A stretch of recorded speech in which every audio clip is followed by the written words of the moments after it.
Легендата за Божията маса, България, парче от рая казват, че когато Бог създал света, събрал всички народи на една огромна трапеза, на всеки дал земя, едни получили безкрайни пустини, други ледени степи, трети златни поля, всеки си взел своето и си тръгнал.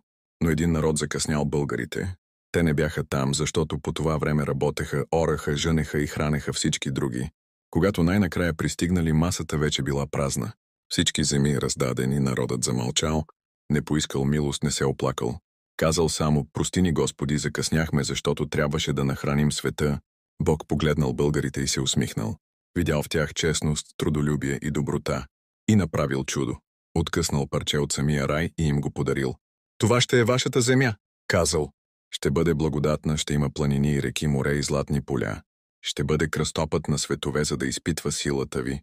И ще бъде най-красивото място на земята. И ето я България, земя, където небето се оглежда в Рила и Родопите, където Дунав среща Черно море, където всяка шепа пръст е напоена с история. Ако и вие вярвате, че живеем в късче от рая, последвайте ме и се абонирайте. Иначе Бог може да реши да даде и нашата земя на някой друг. България не е просто държава на картата. Тя е Божи дар, рай на земята. И няма по-голяма гордост от това да кажеш: аз съм българин.